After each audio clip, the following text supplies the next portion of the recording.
There's a moment in life, silent, private, almost invisible to the world, when something breaks. Not physically, not loudly, but deep in the place no one sees. You lose something: trust, a dream, a person, yourself. And when that thing is taken from you, when it's ripped out, something else is left behind. Pain. We don't talk about it much, not seriously. We numb it, avoid it, medicate it.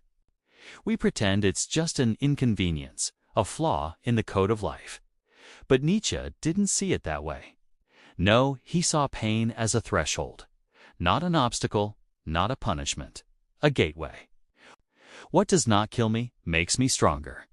It's not a slogan. It's a warning. He didn't say what doesn't kill you feels good. He didn't say it's fair, or kind, or temporary. He said if it doesn't kill you, then it's forcing you right now to decide. Will you be broken, or will you become? Because suffering is not neutral. It will not leave you the same. It either destroys your soul, or it reforges it in fire. And the worst part, you don't get to choose the pain, but you do choose what to do with it. That's the threshold, not just the agony. The moment where you realize no one is coming, and that means you must come for yourself. This isn't about stoicism in the shallow sense, just holding still and pretending you're strong. This is about staring into the abyss and walking into it anyway. About carrying your own corpse to the fire so that something else, something wiser, stronger, more dangerous can rise from the ash. And if you don't, then pain will hollow you out, make you smaller, colder, bitter. It will convince you life is meaningless, that you are fragile, that the world is chaos and you are its victim. But if you stand there, trembling, shattered, and still say, "I'm not done," then something ancient opens. Something that sleeps in the spine, in the blood, in the archetype of the hero. And for the first time in your life, you don't just survive the wound, you become the weapon. Welcome to the threshold. The place between who you were and who you could be. If you're willing to pay in pain, walk through fire, and leave your comfort behind. This is not a place of safety. It's the place where transformation begins. Now step through.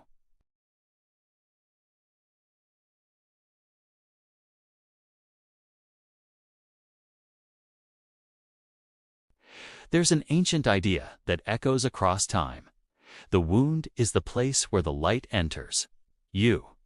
It's not just poetic, it's surgical. Because something has to be broken before something greater can be built.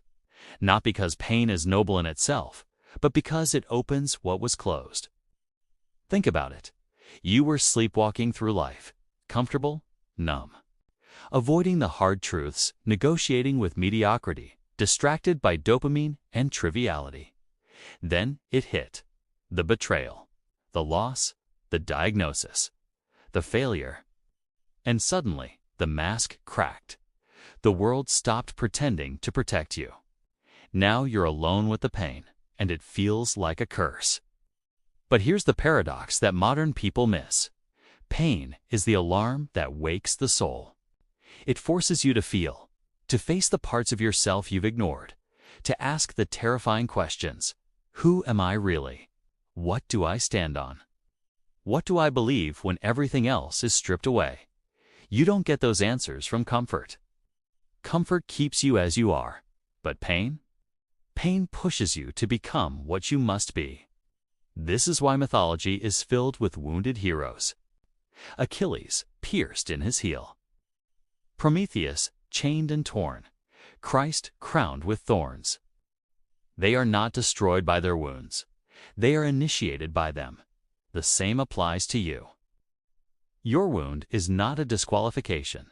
It is the beginning of your authority, but only if you stop asking, "Why me?" and start asking, "What now? What does this pain demand from me? What lies in me must die, so something better can rise?" See, this chapter of your life isn't just tragedy. It's a rite of passage. One you didn't choose, maybe, but one that demands a response. And that response must come from something deeper than bitterness. It must come from courage. From a fire that says, I will not be reduced by this. I will be reborn. This is what Nietzsche meant. He wasn't romanticizing suffering. He was challenging you. If it doesn't kill you, then what excuse do you have not to become stronger, wiser, more real? You don't escape the wound by denying it. You walk through it. You let it split you open, so that the small, frightened self can fall away and the inner citadel can rise. The wound is the gate, and your future stands on the other side. Bleeding, waiting, watching, asking if you'll cross.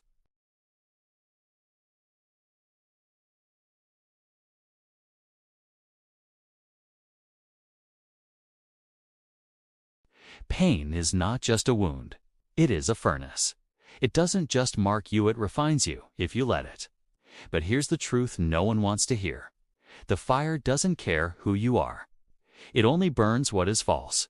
Your ego, your delusions of control, your excuses, gone, turned to smoke. Because fire is not gentle. It is the ancient symbol of transformation through suffering, and it appears in every myth for a reason. Prometheus brought fire to man, not just for warmth, but for awakening. Moses walked into flame and emerged a prophet. And in your life, the fire comes when your identity cracks. When the path you clung to collapses beneath your feet, it shows up as grief, as failure, as betrayal, as the moment when you realize that the person you've been is not enough to carry who you're called to become. And that's the moment of terror, because the fire whispers, you can't go back. Now you must become, but to become, you must burn. What burns first is the illusion that life is safe, that you'll be rescued. That strength will arrive before the trial. No, the trial comes first, and the strength is forged within it. The fire teaches through destruction, but not annihilation. There's a difference. It destroys who you're not, so that who you truly are can emerge from the ash. This is what modern culture cannot grasp. We fear pain as pathology. We run from it, medicate it, escape into screens and sedation. But ancient minds knew, without fire, the metal is soft. Without trial, the soul is hollow. Without pain, there is no authority. You want to lead, you want to be unshakable. Then you must suffer well. You must learn to stand inside the fire without begging for it to end, and instead ask it to show you what must die. Ask it, what comfort has become a cage? What identity have I outgrown? What lie have I called me that must burn so truth can take its place? And when the answers come, they won't be polite, but they'll be pure, because what remains after the fire is not weakness, it's essence. It's the you that can't be bought, bullied, or broken. And that is what the fire came for, not to harm you, but to reveal you. So if you're in the fire now, don't curse it. Don't run. Don't ask, why me? Ask instead, what is this teaching me? What is it trying to build? Because you are not being punished. You are being forged. And the fire is not your enemy. It is your teacher.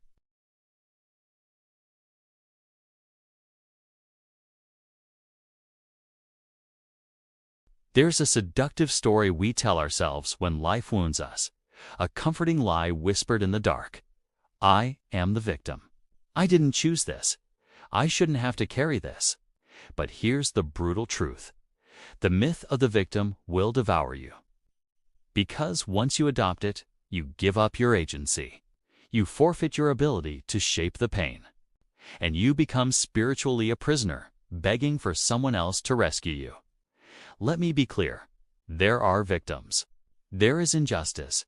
There are real cruelties in this world. But victimhood is not an identity. It is a starting point, a wound, a place of beginning, not where you stay. Because the soul cannot grow where blame has taken root. The minute you define yourself by what was done to you, you bury the part of yourself that can rise from it. You collapse into bitterness. You become dependent on compensation, validation, pity, instead of courage. And that is a death far worse than any pain. You see, the victim myth offers a cheap substitute for meaning. It gives you permission to stay weak, to stay angry, to stay small, because the world owes you. But the world doesn't owe you. The pain doesn't owe you. The past cannot be undone, only redeemed. And redemption is not passive. It is a decision. A terrifying, liberating decision to say, this happened. It hurt, but it will not define me. Instead, I will build with it. I will forge something from it. I will let it burn off what is weak until only the iron of character remains. That's what makes the hero different from the victim. Not privilege, not power. Choice. The hero chooses to carry the wound and still walk forward. To carry the betrayal and still trust again. To carry the sorrow and still create beauty from it. And that is terrifying, because it means responsibility. It means you must act, even when it's unfair. You must grow, even when it wasn't your fault. You must become more, even when life gave you less. But that is the path of transformation. That is the road to the inner citadel. Not through blame, not through self-pity, but through the ruthless, sacred act of owning your pain and saying, I will not be consumed by this. I will become something stronger than what tried to break me. So if the voice inside you is still crying, but I was wronged? Answer with this, yes, but I'm not staying there. I am rising.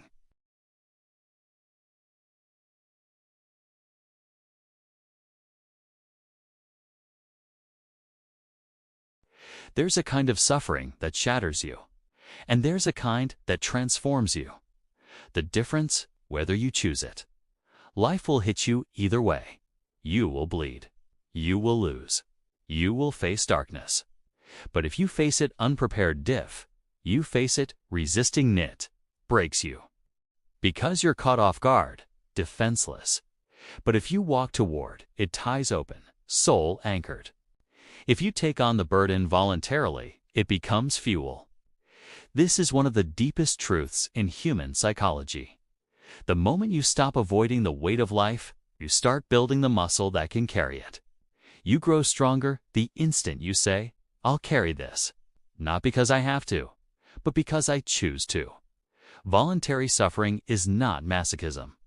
It is transcendence through responsibility. It is walking into the fire before life throws you in. It is strengthening the soul so that when chaos comes, you don't collapse. You stand. This is the ancient warrior ideal. The monk who wakes before dawn to train. The philosopher who wrestles with death before it comes. The mother who prepares herself to love, knowing that love will cost her.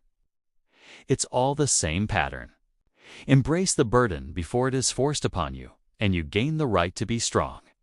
This is where comfort culture has failed you. It sold you peace without pain, joy without discipline, meaning without sacrifice. But meaning has a price. It costs your laziness. It costs your entitlement. It costs your illusions, because here's the law-changing, unyielding. If you do not choose your suffering will choose you. You will suffer either way. But if you choose it, if you choose the discipline, the confrontation, the path of discomfort, you become the one who commands it. You become the master of pain, not its slave. That's when the world begins to trust you with power, because you've proven you're not ruled by fear. You've made peace with struggle. You've chosen to become something that cannot be shaken. And that ricochet is the only kind of strength that endures. Not power stolen, not ease inherited, but power forged through voluntary fire. So here's the challenge. Don't wait to suffer. Choose your burden, pick it up, and carry it. Because in that burden lies your becoming, and in that choice lies your freedom.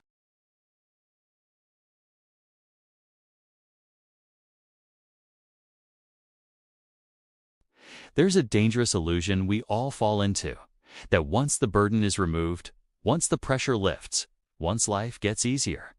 Then we'll begin. But listen closely. That fantasy is killing your soul. Ease is not the beginning of greatness. The burden is.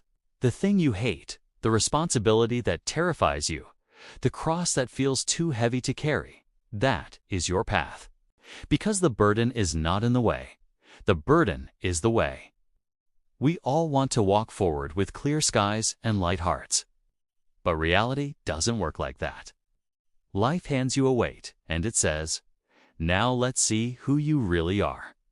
This is where so many people break. They look at the pressure in their lives and say, "This must be a sign that something's wrong." But what if it's a sign that something's right?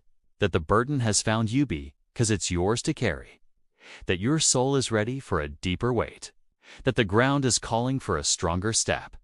You don't grow when life is light. You grow when you shoulder something heavier than you are. And you choose every single day to carry it anyway. That's where meaning is born. That's where your inner citadel begins to rise. Not in the absence of the burden, but in the sacred discipline of carrying it with honor. This is why so many modern people are lost, because they mistake freedom for the absence of responsibility. But that's not freedom. That's despair. True freedom is found when you choose your burden consciously. When you say, "Give it to me. Let me build something with this. Let me endure this for a reason. Let me climb with this weight on my back and become something that cannot be broken by circumstance." It will not be comfortable. It will not be clean. But it will be real, and real is better than safe. The mountain is steep for a reason, because only the few have the will to rise. Only the few understand that to carry your burden with courage is the act that sanctifies your suffering. And when you carry it long enough, when you bleed into the ground that tried to bury you, when you realize that you were the missing piece all along, then the burden becomes something else. It becomes your mission. And when that happens, you don't want it to be easy anymore. You want it to mean something.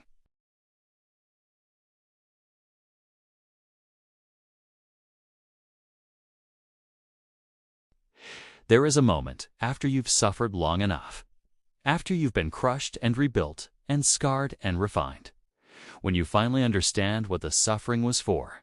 It wasn't just to teach you something. It wasn't just to test your endurance. It wasn't even just to humble you.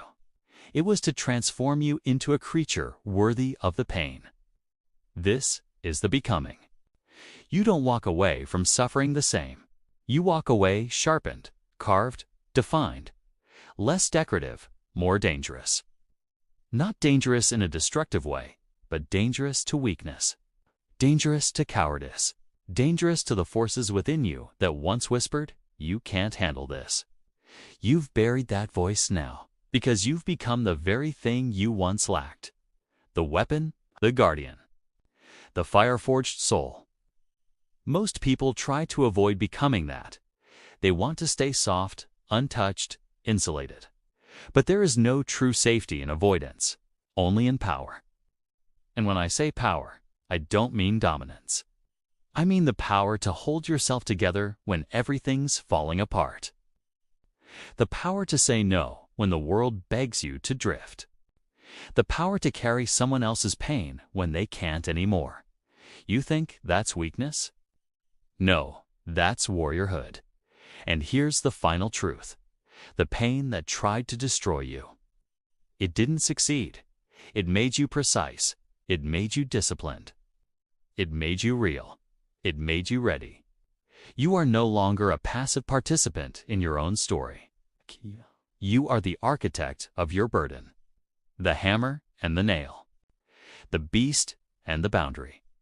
You are no longer waiting for strength to arrive. You are the strength. And now, you don't fear the storm, because you are the storm.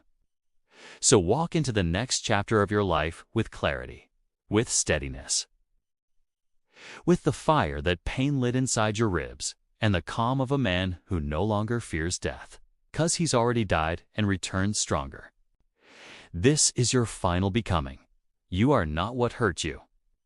You are what survived it, transformed it, and now carries it not as a wound, but as a sword. In the end, you were never meant to be spared from the fire. You were meant to walk through it and emerge as the fire itself.